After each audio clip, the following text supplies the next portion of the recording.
संक्षिप्त योग विशिष्ट मुमुक्षु व्यवहार प्रकरण। शास्त्र के अनुसार सत्कर्म करने की प्रेरणा, पुरुषार्थ से भिन्न प्रारब्धवाद का खंडन तथा पुरुष की प्रधानता का प्रतिपादन। श्री वशिष्ठ जी कहते हैं, रघुनंदन, जैसे नीले, पीले आदि भिन्न भिन्न रंगों की अभिव्यक्ति में प्रकाश ही मुख्य कारण है, उसी प्रकार शास्त्र के अनुसार मन, वाणी और शरीर द्वारा व्यवहार करने वाले अधिकारी पुरुषों के समस्त पुरुषार्थों की सिद्धि में उत्साहपूर्वक प्रवृत्ति ही प्रधान साधन है। मनुष्य केवल मन से किसी वस्तु की इच्छा करता है, शास्त्र के अनुसार कर्म से नहीं। वह पागलों की सी चेष्टा करता है, उसकी वह चेष्टा केवल मुंह में डालने वाली है, पुरुषार्थ को सिद्ध करने वाली नहीं। जो मनुष्य जैसा प्रयत्न कर्म करता है वह वैसा ही फल भोगता है। जो ये कहते हैं कि देववश फल में विपरीतता भी आ जाती है, तो उसका कथन ठीक नहीं, क्योंकि अपना पूर्वकृत कर्म ही फल देने के लिए उन्मुख होने का देव कहलाता है। उससे अतिरिक्त देव नाम की कोई वस्तु नहीं दिखाई देती।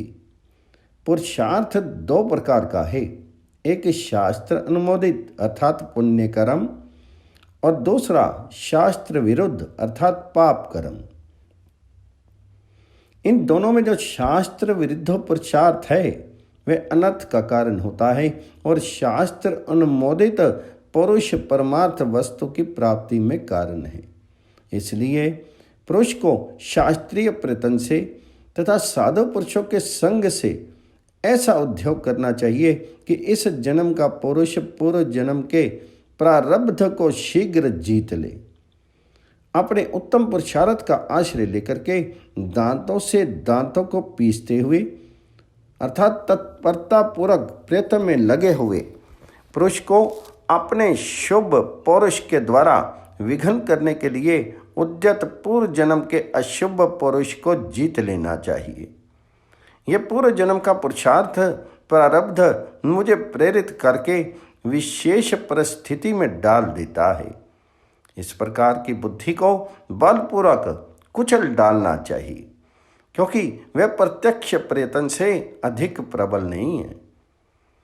तब तक प्रयत्न पूर्वक उत्तम पुरुषार्थ के लिए सचेष्ट रहना चाहिए, जब तक कि पूर्व जन्म का अशुभ पुरुष स्वयं पूर्णतः शांत ना हो जाए। अर्थात जब तक पहले जन्मों का किया हुआ अशुभ कर्म समूल नष्ट ना हो जाए, तब तक तत्परता से उत्साहपूर्वक साधन करते रहना चाहिए। जैसे अपने द्वारा कल घटित हुए दोष का आज प्रायश्चित कर लेने पर नाश हो जाता है, उसी प्रकार इस जन्म के गुणों से शुभ पुरुष से पूर्व जन्म का दोष अशुभ पुरुष अवश्य नष्ट हो जाता है। इसमें कोई संशय नहीं है।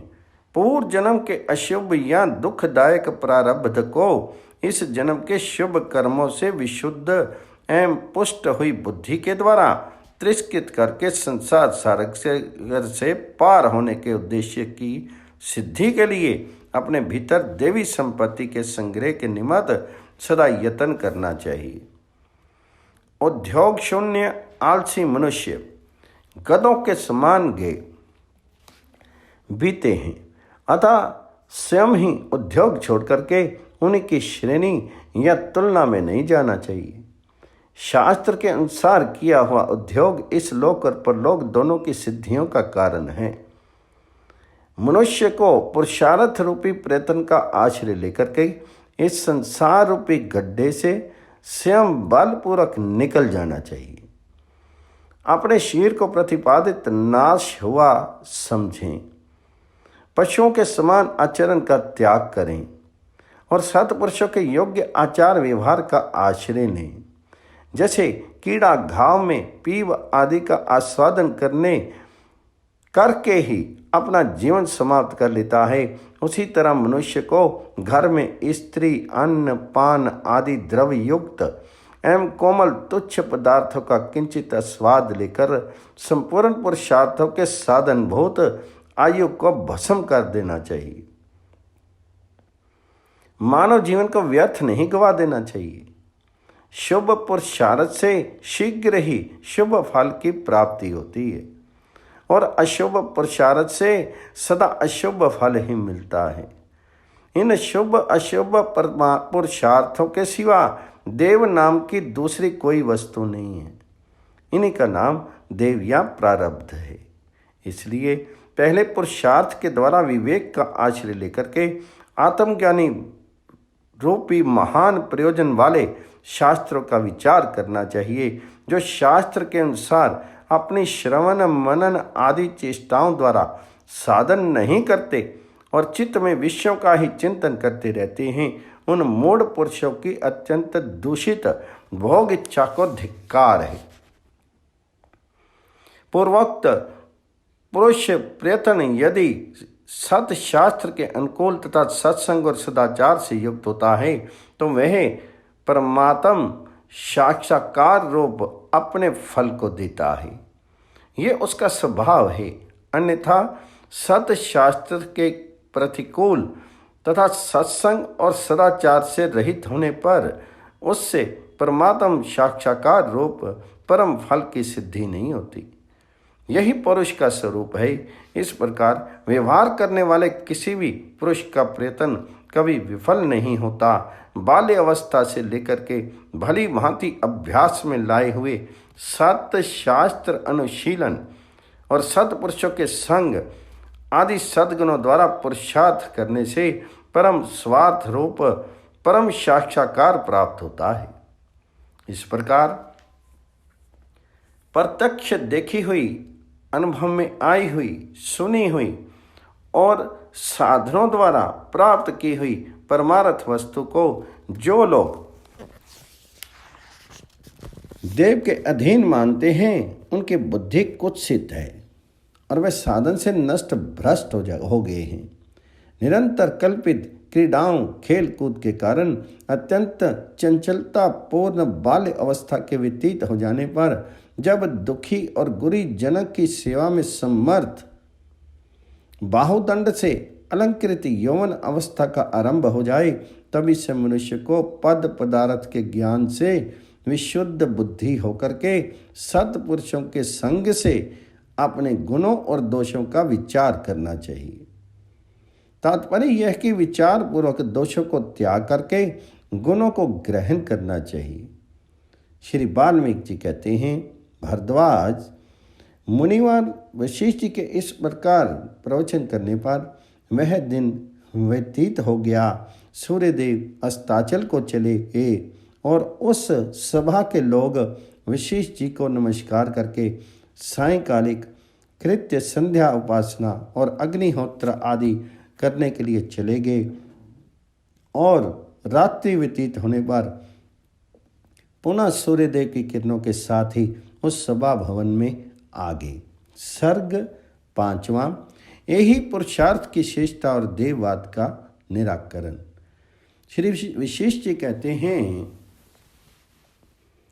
श्री राम, पूर्व जन्म के पुरुष से भिन्न देव कोई वस्तु नहीं है, अर्थात पूर्व जन्मों का पुरुषार्थ ही देव है। इसलिए मैं देव के अधीन हूँ, कर्म करने में स्वतंत्र नहीं हूँ। ऐसी बुद्धि या विचारधारा को सत्संग तथा सत्य शास्त्र के अभ्यास द्वारा मन से दूर करके जीवात्मा का इस संसार सागर से बलपूर्वक उद्धार करें। आलस्यवश सत्कर्म अथवा साधन कभी नहीं छोड़ें। जैसे जैसे प्रयत्न होगा वैसे ही वैसे शीघ्रतापूर्वक फल प्राप्त होगा। इसी का नाम पौरुष है। पूर्व जन्म के उस पुरुष को ही कोई देव की संज्ञा देना चाहे तो दे सकता है, जो तुच्छ विषय सुखों के क्षणिक लोभ में फंसकर उस पूर्वकृत पुरुष या देव को वर्तमान जन्म के पुरुषार्थ द्वारा जीतने का प्रयत्न नहीं करते और सदा देव के भरोसे बैठे रहते हैं, वे दीन पामर और मूढ़ हैं। क्योंकि पुरुषार्थ के बिना आत्म कल्याण सिद्ध नहीं होता।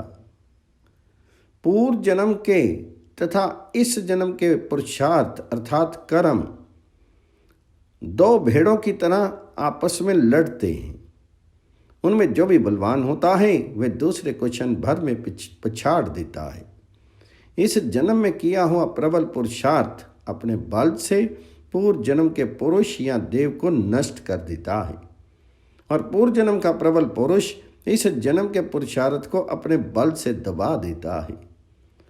पूर्व कृत कर्मों के फल रूप प्रारब्ध और वर्तमान जन्म के पुरुषार्थ, इस दोनों में वर्तमान जन्म का पुरुषार्थ ही प्रत्यक्ष बलवान है। इसलिए अधिकारी मनुष्य को पुरुषार्थ का सहारा लेकर के सत शास्त्रों के अभ्यास और सत्संग द्वारा बुद्धि को निर्मल बना करके संसार सागर से अपना उद्धार कर लेना चाहिए। इस जन्म के और पूर्व जन्म के दोनों पुरुषार्थ पुरुष रूपी वन में उत्पन्न हुए फल देने वाले वृक्ष हैं। उन दोनों में जो अधिक बलवान होता है वही विजयी होता है, अर्थात धर्माचरण और मुक्ति के विषय में तो इस जन्म का पुरुषार्थ बलवान है, और अर्थ एवं काम के विषय में पूर्व जन्म का फल दान उन्मुख कर्म या देव प्रबल है। जो पुरुष उदार स्वभाव से युक्त एवं सत्कर्म के लिए प्रयत्न करने में कुशल हैं, सदाचार ही जिनका लीला विहार है, वे जगत के मोह रूपी फंदे से उसी प्रकार निकल जाता है जैसे सिंह पिंजरे से। जो मनुष्य दृष्ट पुरुषार्थ या परम कल्याण के लिए प्रयत्न का त्याग करके मुझे तो कोई ऐसा करने के लिए प्रेरित कर रहा है, ऐसी अनर्थकारिणी कुत्सित कल्पना में स्थित है, उसे दूर से ही त्याग देना चाहिए, क्योंकि वह मनुष्यों में अधम है। संसार में शास्त्रों व्यवहार हैं जो आते जाते रहते हैं, उनमें सुख और दुख, बुद्धि, अनुकूलता तथा प्रतिकूलता जनित राग द्वेष का त्याग करके शास्त्र के अनुसार आचरण करना चाहिए।